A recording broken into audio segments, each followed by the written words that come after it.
right now we have to go to Maxwell Agbagba. You may have heard that there were some chaotic scenes that were recorded at some of the centers that were registering new postings for National Service personnel. As a result of that, the National Service Secretariat took some actions to make sure those areas were not saddled with a sense of insecurity, and also the actions of registration took place in an atmosphere of peaceful nature, peaceful coexistence, etc. And Maxwell Agbagba is live from one of those registration centers. And Maxwell, where are you currently? And I can see that, well, we have long queues, but the scenery seems to be very much serene. Yes, Roland, it's very serene here at the University of Ghana, Accra City campus. It's very close to the National Service Secretariat here in Accra. But as you rightly stated, the queues here are very long, Roland. In fact, it looks more like a polling station, not a place for the registration of National Service, personnel. But that is expected because we understand that about a little over 91,000 National Service personnel have been posted nationwide. And we understand that here in the Greater Accra region, the Accra Metro actually forms, part of, one of the areas where we have loads of National Service, persons eager to do their registration. It is, however, interesting to note that the deadline for the registration itself is on the 24th of August, 2017. But it looks like these service personnel want to be the first people to register so they can attend to some other businesses. If you come here on the ground, what really is causing the long queues is the biometric registration, because we understand that just 3 people from the National Service Secretariat are the ones handling the biometric, I should say, registration here. And this has resulted in the long queues that we are witnessing. And a lot of the people here, are not too excited because they say that they've been standing in this queue for a very long time. I want them to join me right now so we can speak to them and find from them what their experiences have been in this. Sir, what's your name? I'm Eric Forsen. Eric Forsen, where have you been posted to? Cocoa Board, Accra Metropolitan. Okay, tell me, how long have you been, here, or how many times have you been here? This is my 3rd time of being here, and today I came yesterday.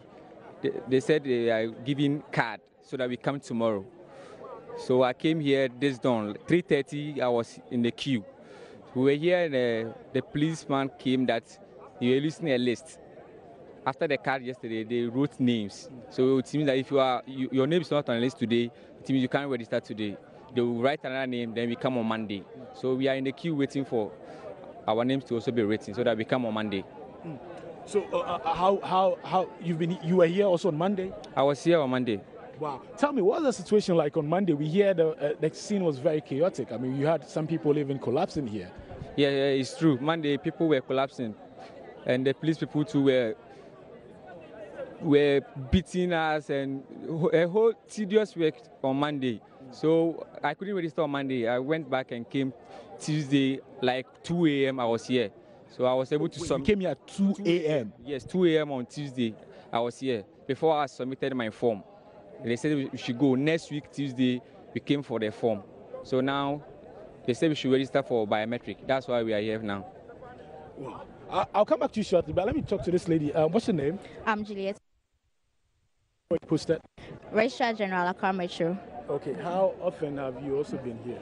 This is my 3rd time of being here. I was here on Monday, Tuesday, and today. Monday, I got here as early as 4 a.m. and when I got here, we formed a queue. And it was a tent, so we formed a queue directly to the tent. So after like around 6 a.m., some people came, and then they came to lift the tent from there. And students, they were all rushing to where the tent was, so the queue was destroyed. So after some time, we formed another queue again, and they came for the tent again, and the queue was destroyed. And now they started struggling. It was very chaotic. So me personally, I was scared, so I didn't go in again. I was standing afar, and I became an observer. And later, they were like, those were subvented on their forms. They are supposed to have e-switch cards from Prudential Prudential Bank. And I think this is something that they could have told us long ago. You don't come telling us on that particular day. So we had to also struggle to get the e-switch with the Prudential Bank. So I was in the queue. I came here at 4 a.m. I left here around 5:30. I was not able to do the registration, but then I succeeded in doing the e-switch card. And I came here on Tuesday. Because I came here at 4 a.m., I couldn't achieve anything. I started to relax and come later. So I got here around 6 a.m. in the morning. But Tuesday, fortunately enough, the queue was cool, and then there were policemen that were guiding the movements of the queue and everything. So like it moved despite the rains and everything. We were in the rains, and then the queue moved, and by 10 a.m. I was out of here. And with the biometric, they were like, with the weather, we couldn't have the biometric registration on Tuesday, so we had to wait for some time. And I was like, okay, then I'll come today. And today I'm here. But from the look of things, it's like my name was not even written yesterday, so I don't think I'll be able to have my biometric registration today. There are a lot of you who are raising concerns that you are more than committed to serve your country, and you think that you shouldn't be taken through what I can best describe as, a torturous, process of getting your registration, done.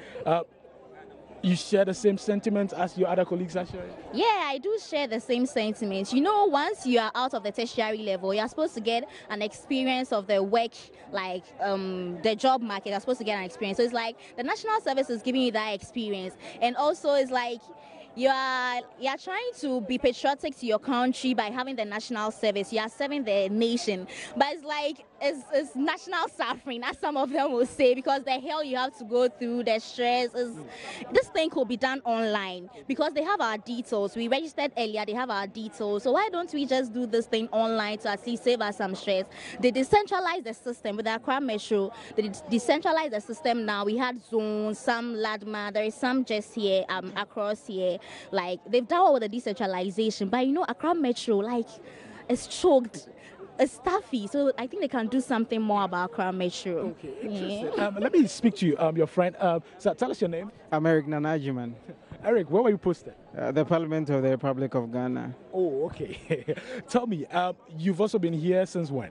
Well, this is actually my first time. On Monday, I wanted to come, but I called a friend somewhere around 1 o'clock, and I was told there are over 200 people here at 1 a.m. Yes, and I called again at 5 o'clock, and I was told a little over 400. So clearly, that prevented me from coming. Today is actually my first time.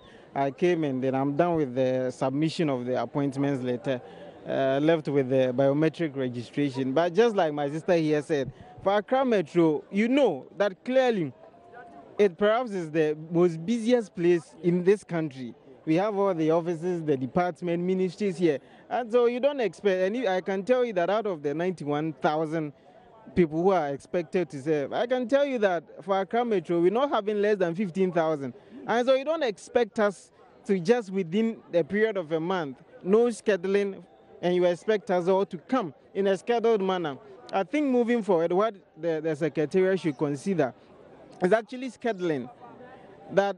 If, let's say, we have 15,000 and we are using a month for the registration, you can schedule that, let's say, a day we are having 200, and you actually listed them and send them messages to that effect so that we can have that done in a systematic order. You don't expect all of us to come and then expect to, have us all go through the registration. Finally, before we wrap up with this, let me find out from your friend here. What do you think would have been the best way to go about this, registration process? From what we are hearing, they've made attempts to decentralize the registration process, but it looks like that is not really helping the situation here. Yes, my name is Naneje. What I would say is, upon the decentralization, we've all accepted that. But then as to how best they could do things for it to profit with the students and then on the part of the national service, I think it would be better that most of their decisions that they would take, they should put them in the public domain. It seems like they are hiding things from with the personnel. There are some of the issues you might be at home, you will not be aware. The moment you get here, that's where they will announce those issues to you. On the part of the e-switch, we weren't aware. It should have been in the public domain because Prudential Bank, they have branches across the nation. We could have done the e-switch before coming here. There wouldn't be any queue for e-switch over here. And then on the part of... But you know, the National Service Secretariat says they've, employed all proper means to disseminate information. Probably you are not the one searching for information. Yeah, I would say it's false. I wouldn't agree to that fact. Because some of the informations were like rumor. There are several social media, like the WhatsApp group we've been joining. This person will come out with this issue. This person will come out with this issue. The moment you get here, this is where you get the right information or the truth will be revealed to you. Because myself personally, I went to the regional director over here, Greater Accra Regional, the NSS regional office. I went to the woman and asked several questions from her. You see, this is where I got to know most of the things because I wasn't aware. You see, most of the students weren't aware. Some moving from Koforidua. I was here on Monday at 1 a.m. I was the fourth person to submit my form on Monday because I struggled a lot. I was even on the fourth on the queue, but I struggled a lot. You see, I was here on Tuesday. I came on Wednesday. And today, too, I'm here on Friday. You see, so there are several things these officers are doing which is not helping with the personnel. At least if they know that every year these issues keep on pounding, then they need to strategize the way they let us do the registration. So we will plead with them. Although we know they are doing good things to help us, but probably they should help us in the night because on the Monday, I could tell you, 4 people suffered with a severe injury. One lady even got her leg broken, whereby the Ghana police, even the regional commander was here. They need to rush her to the hospital. A person being here to do registration, at the end of the day, you call your parents and tell your parents you are at Kolebu or 37. What sort of issues are these? So please, we're pleading with them. Okay, so Roland, if you've had these views, we've had interactions. Some of the personnel, here, we've had interactions with them for the past 1 hour, and I can confidently say that they represent the majority, what the majority of people here are actually saying. Now, the people you can see behind me actually wrote down their names, and that police officer you're seeing is actually mentioning their names so that they can go and do their biometric registration. On the other side also, we have the crowd still moving to the other parts to do their biometric registration. So if you come here on the ground, it's I don't know what to call the queue. I don't have a better word to describe it, but it's a very long queue, and a lot of the service personnel here are not really excited about the situation here, Roland. But at the end of the day, have we had, beyond those registering from the National Service Secretariat, the main officials come round to inspect how the registration is ongoing? Well, Roland, I can confidently say that when we came here, we didn't see any of them around. I actually went to the Secretariat itself to have interaction with one. I was just given her first name, actually, so went in there to look for her, to find out from her what mechanisms they are putting in place to arrest the situation. But we're told that we cannot talk to her because the only person who is sanctioned to talk to the media is the public relations officer, Mr. Ambrose Ntiwa. So we've not been able to gather anything from the officials, themselves, and I've not spotted any top NSS, official here on the ground. The only people I've seen are those managing the biometric machines here. So really, we've not really heard anything from them. But it looks like these police officers here are hoping to ensure that there's a serene, atmosphere here and everything. There's calm actually here on the ground, Roland. So we know you've talked about the police and the incident that happened that has been circulated on social media. How has that perhaps prepped the mind of the would-be personnel who are coming to register? Are they apprehensive despite the presence of the police? Well, a lot of them are very, careful because when we came here, we saw some, some barricades here. And the queue was properly formed. From my interaction with one of the gentlemen here, he tells me that, on Monday when they came, the police were not really friendly, to them. So that has informed his decision to actually stay in his queue and be where he's been asked to stand. So there's really law and order. So I don't want to say what happened on 24th July has actually informed how some of them, behave and also comport, themselves here. But I think to a very large extent, it has informed how a lot of them, conduct themselves here, because the queue is properly formed. But this police officer coming here and then calling some of them out, I think they'll still be in the queue. If my cameraman can actually pan, you can see that even for these long queues, there are no police officers there, but everything, is going on smoothly. Just that they are not too excited that they would have to stand in the queue for for many minutes or hours before they'll be able to do their biometric registration. Their contention is that if we'd had a lot of national, service officials here on the ground, a lot of them manning the desktops that are supposed to do, the laptops that are supposed to do the biometric registration, then they wouldn't have to waste so much time here. I mean, in fact, some of them say they came here on Monday until today, Friday. They're still unable to do their biometric registration. So that really is the challenge here, Roland. Well, thank you very much. Maxwell Akpakpa with us at the main center, Greater Accra, where we have the registration ongoing. It's just close to the Workers' College here in Accra. And we'll bring you more of it on subsequent programming on the channel. And we have to thank you, Maxwell, and your team for that great introspection of how the registration process is ongoing.